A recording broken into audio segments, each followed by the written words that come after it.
Paghandaan mo na ikaw ay nilipas nito. Yung ikaw ay mamatay. Mamatay. Okay? Paghandaan mo na lahat tayo mamatay. So, mayroon tayo wa khairu zad at ako. Kailangan mayroon tayong bakong pagdating sa kamilang buhay. Kaya tayo, sabi ng Propeta Muhammad sallallahu alaihi wasallam, "Kun fid dunya ka'annaka gharibun wa 'abir sabil." Nandito ka sa mundo na ikaw ay isang stranger or traveler. Ang traveler, mga kapatid, naghahanda yan. Pwede ka puntahan ng malayong lugar. Tapos wala kang, wala kang dalang baon, problema yan. Di ba?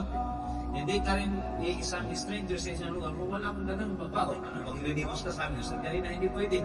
Hindi pwede magre-limos. Kasi ito po ay nini-discourage sa isa. Hindi pwede ang panilimos. Dan pag-ahanda mo sa kabilang buhay, sabi sa kapwa mga kapatid, na tayo ay ninimbas, mga tayo, this world is temporary. Temporary na ito.